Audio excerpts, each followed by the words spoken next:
بسم اللہ الرحمن الرحیم۔ شروع کرتا ہوں اللہ کے نام سے جو بڑا مہربان اور نہایت رحم کرنے والا ہے۔ دروشی پڑھ لیں تمام حضرات۔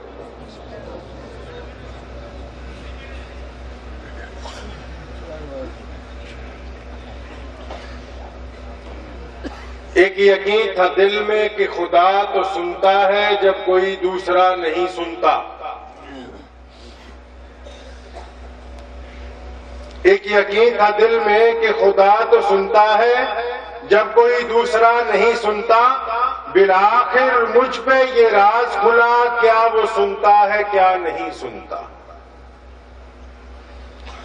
خطاب کا ارادہ نہیں ہے کیونکہ حضرت مولانا خالد صاحب دامت برکاتہم کا حکم ہو گیا، اس لیے صرف 10 منٹ میں مختصراً اپنی بات ختم کروں گا آپ حضرات کے سامنے۔ وہ سمیع و بصیر ہے لیکن بے عمل کی دعا نہیں سنتا۔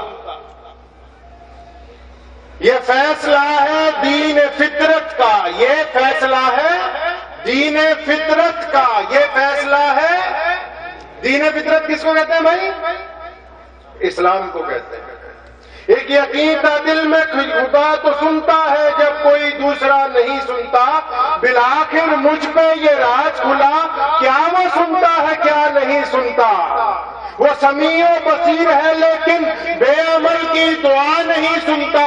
یہ فیصلہ ہے دین فطرت کا، یہ فیصلہ ہے دین فطرت کا، اس دلوں کی خدا نہیں سنتا۔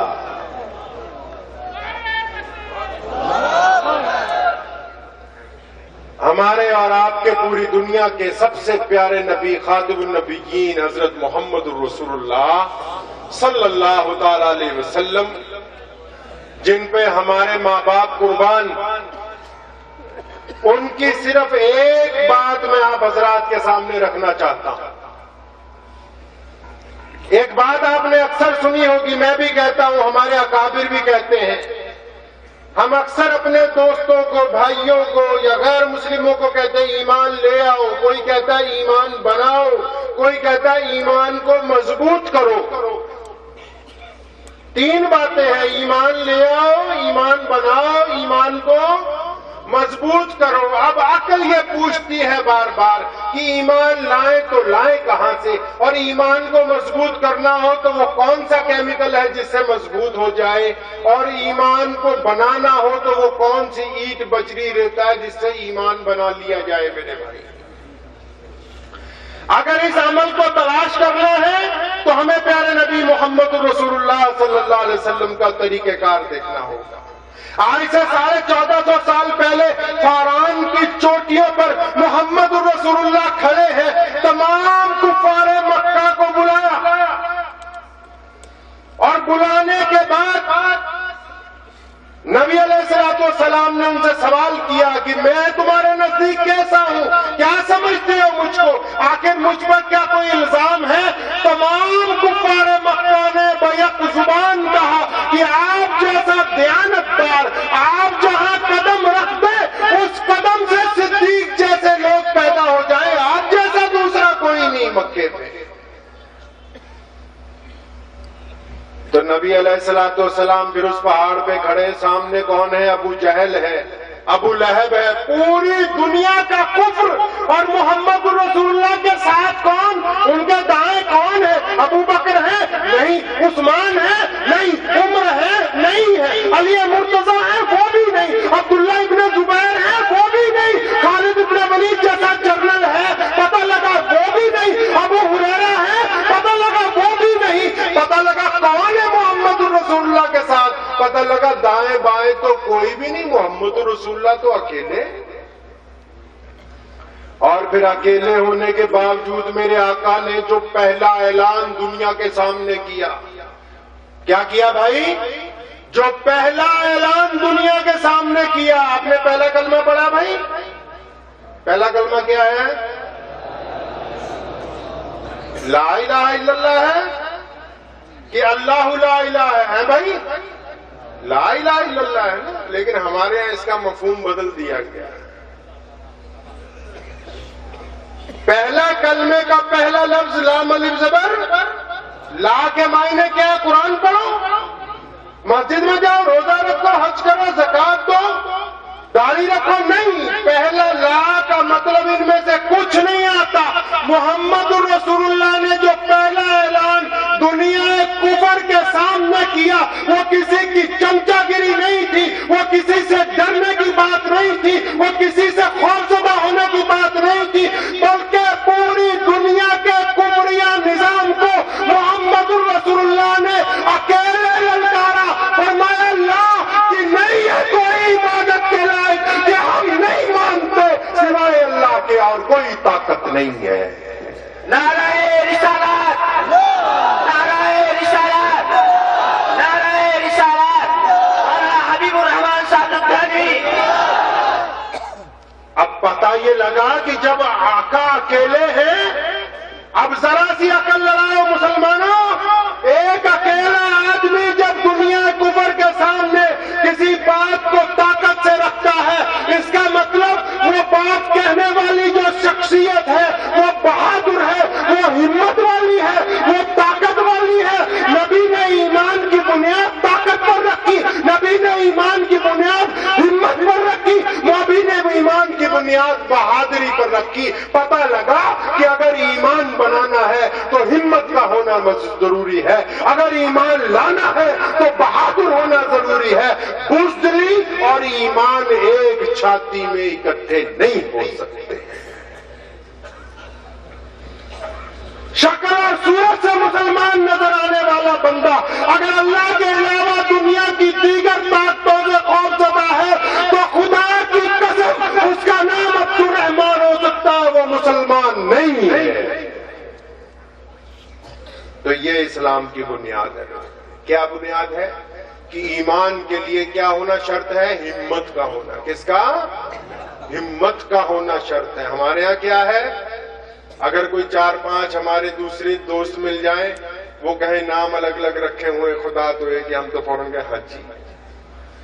ابو جہل نے کیا کہا؟ ابو جہل تو محمد رسول اللہ سے خوفزدہ تھا، گھٹنے دیکھ دیے میرے آقا کے سامنے آ کے، اس نے کہنے لگا محمد ہم تو آپ کو عرب کا بادشاہ، عبداللہ کا متولی، پورے دنیا کا حکمران، جس سے کہو اس کو نکاح کے اندر دے دے، اور یہاں تک خوفزدہ ہوا، کہنے لگا محمد ہم تو تیرے اللہ کو اللہ بھی ماننے کے لیے تیار ہیں، ہفتے میں 7 دن ہوتے ہیں، ہم 6 دن تیرے رب کی عبادت کریں گے، تو ایک ہی دن ہماری مان لے۔ آقا نے کیا فرمایا؟ آقا نے کیا فرمایا کہ ایک ہاتھ میں سورج دوسرے میں چاند بھی لا کے رکھ دو گے تو اللہ کی توحید کا انکار نہیں کر سکتا۔ محمد رسول اللہ نے کیا کہا؟ فرمایا غیر کی بیٹی تیری بیٹی۔ میری ایک فلسفہ دھیان سے سن لو، 5 منٹ اور رہ گئے بس میرے پاس۔ ایک جنگ کے موقع پر ایک عورت بنا روپٹے کے پھر رہی تھی، نبی علیہ السلام نے اپنا روپٹہ ایک صحابی کو دیا، فرمایا اس کے سر پہ رکھو۔ کہنے لگا یا رسول اللہ یہ کافر کی بیٹی، فرمایا بیٹی تو ہے۔ آقا نے فرمایا غیر کی بیٹی ہماری بیٹی، ان کی مذہبی عبادت گاہوں کا احترام کرو، ان کے بچوں کا احترام کرو، ان کے بوڑھوں کا احترام کرو، ان کی عورتوں کا احترام کرو، لیکن یہ کہاں فرما دیا کہ اپنا ایمان ملاوٹ میں بیچ دو؟ جو دادا گیری گھر میں دکھاتے ہو ٹی وی لگانے کے لیے، جو گنڈا گردی گھر میں دکھاتے ہو کہ بینڈ باجا شادی میں بج رہے گا، جب کوئی غیر مسلم تمہارے سامنے اللہ کی توحید میں ملاوٹ کرتا ہے، اس وقت یہ زبان کنگ ہو جاتی ہے، اور خدا کی قسم لکھ لو جو یہ ان کی ہاں میں ہاں ملاتا ہے، وہ چاہے کوئی مولوی ہو، چاہے مفتی ہو، چاہے ٹھیکیدار ہو، کسی مسلمان کمپنی کا مالک ہو، یا ریڑھی چلانے والا مسلمان ہو، وہ اللہ کے نزدیک مسلمان نہیں ہے۔ کفر اور اسلام کا جھگڑا ہی یہی تھا۔ آج بھی پوری دنیا کا کفر اس لیے ہمارا مخالف ہے کہ کیونکہ ہم کیا کہتے ہیں؟ اشہد ان لا الہ الا اللہ وحدہ لا شریک لہ۔ اگر ایک بندہ آزاد ملک میں رہ کے طاقت طاقت کے باوجود، اچھا کھانے کے باوجود، اچھی حیثیت کے باوجود ایک غیر مسلم کے سامنے توحید میں ملاوٹ برداشت کرتا ہے تو وہ مسلمان نہیں۔ لوگ کہتے ہیں نماز میں مزہ نہیں آتا، روزے میں مزہ نہیں آتا، گھر میں سکون نہیں ہے، حضرت جی دعا کر دو، بڑھیا سا تعویذ دے دو، اور جن کی بنیاد میں کیڑے پڑ گئے ہو ان کی عمارت کیسے اچھی ہو سکتی؟ دعویٰ ہے عشق نبی سے، ارے نبی کو سب سے زیادہ عشق کس سے ہے میرے بھائی؟ ارے کس سے نبی کو عشق بھائی؟ اللہ سے۔ اور ہم اللہ کی توحید کے گول مٹول منکر بن رہے کہ نہیں بن رہے؟ اگر ہم محبت سے اس آدمی کو کہتے ہیں، لڑائی کی تو اس میں کوئی بات نہیں ہے، ہم محبت سے کہتے ہیں کہ یہ ہمارے بھائی، ہمارے نبی صلی اللہ علیہ وسلم نے فرما دیا کہ ہم اللہ کے علاوہ کسی کی عبادت نہیں کرتے، آپ کا احترام کرتے ہیں، آپ کے مذہب کا احترام کرتے ہیں، آپ کے مذہبی رہنما کا احترام کرتے ہیں، لیکن ہم توحید کے معاملے میں اپنے رب کے علاوہ کسی کی عبادت نہیں کرتے۔ کچھ گھس جائے گا؟ اب جو آدمی توحید کا ملاوٹ خور ہو، چاہے وہ کتنا ہی بڑا لیڈر بن جائے، اللہ کے نزدیک بے ایمان ہے اور غیر مسلموں کے نزدیک بھی بے ایمان ہے، کیونکہ توحید کا ملاوٹی جو ہے وہ دنیا میں بھی عزت نہیں پا سکتا اور آخرت میں بھی نہیں پا سکتا۔ تو یہ بیماری آج کل ہمارے یہاں ہندوستان میں عام ہے، انشاءاللہ آئندہ تو نہیں ایسا ہوگا بھائی، انشاءاللہ۔ کوئی پوچھ لے غیر مسلم دوست، خوشی کے ساتھ، کوئی ناراضگی نہیں، بڑی محبت سے بتائیے کہ ہمارے پیارے نبی صلی اللہ علیہ وسلم نے فرمایا ہم احترام پوری دنیا کا کرتے ہیں لیکن عبادت ایک اللہ کی۔ خدا کی قسم، ایمان اس کو کہتے دل اور زبان سے۔ کس کو بھائی؟ دل اور۔ مجھے ایک مولوی صاحب مل گئے دلی میں، ایک پروگرام تھا، تقریر کی، بعد میں کئی بار مولویوں کی عادت بھی ہوتی ہے ایک دوسرے کی کٹائی کرنے، اچھی بات بھی ہے خیر۔ تو میرے کی تقریر کے بعد انہوں نے کہا کہ ایسی بات نہیں ہے، مصلحت بھی کوئی چیز ہے۔ میں نے پوچھا مفتی صاحب، 3 آدمی جا رہے بچی کے پاس، جا کے پوچھ رہے کہ فلاں کی بیٹی تجھے فلاں کے نکاح میں دے دی ہے، تجھے قبول ہے؟ اب وہ بٹیا چپ، 2-3 بار پوچھتے ہیں وہ چپ ہے بالکل، پھر باہر آ جاتے ہیں، جی مفتی صاحب 3 بار پوچھا بچی سے، بالکل خاموش ہے۔ حضرت فرماتے ہیں کہ بھائی خاموشی کا مطلب رضامندی ہے۔ کیا بھائی؟ اگر وہ خاموشی رضامندی بن کے تمہاری اولاد کو حلال قرار دیتی ہے تو توحید کے معاملے میں خاموشی بھی تمہاری رضامندی ہے۔ خاموش رہ کے بلال اپنی کھال بچا سکتے تھے، خاموش رہ کے صحابہ بچ سکتے تھے، لیکن انہوں نے مصلحت اختیار نہیں کی۔ جو بندہ توحید کے معاملے میں خاموش ہے وہ ایمان والا ہو ہی نہیں سکتا ہے۔ میرے آقا کو تو سب سے زیادہ پیار ہی اللہ سے، تو اس لیے آپ حضرات سے مؤدبانہ گزارش ہے کہ توحید کے ملاوٹی نہ بنے، نہیں بنے گے انشاءاللہ۔ کوئی اپنا دوست ہو، یار ہو، متر ہو، اس کو اسلام سمجھائیے، آپ سے ناراض نہیں ہوگا، اس دن کے بعد وہ نئی بات کہے گا۔ وہ یہ کہے گا آپ کو آپ کی پیٹھ کے پیچھے کہ یہ میاں صاحب جو ہے یہ پکا مسلمان ہے، یہ بے ایمانی نہیں کر سکتا، اس کے ساتھ کاروبار کر لو،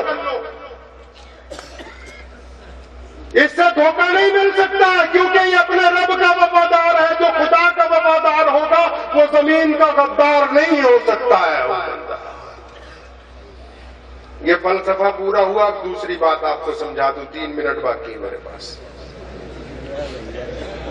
دوسری بات یہ کہ بڑی تیزی سے 60-70 سال سے ہم لوگوں نے آپ کے سامنے جو اسلام پیش کیا اس میں ایسا کر دیا ہے، کیک لے آئے بازار سے خرید کے پیسٹری، اب وہ بچوں کو دی کھانے کے لیے، وہ انگلی سے کریم کریم کھا رہا ہے، جب نیچے سختی آ جاتی ہے ابا کو کہہ دے لے تو کھا لے۔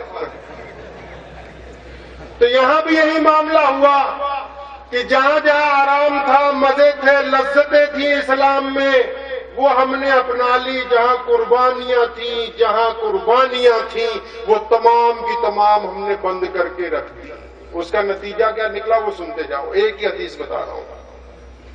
ایک جنگ کے موقع پر ایک صحابی زخمی ہے، انہوں نے آواز ماری پانی، ایک بندہ دوڑتا ہوا جاتا ہے پانی پلانے کے لیے، ابھی وہ پانی پینے ہی لگے ہیں کہ ساتھ والا زخمی دوسرا آواز مارتا ہے پانی۔ اب وہ زخمی پہلے والا کیا کہتا ہے کہ مجھے نہیں پلاؤ، اس کو پلاؤ۔ ابھی وہ دوسرے کو پانی پلانے لگتے ہیں تو تیسرا آواز مار دیتا پانی۔ وہ دوسرے والا کہتا بھائی مجھے نہ پلاؤ۔ بھائی قصہ سن رکھا ہے کہ نہیں؟ سن رکھا ہے؟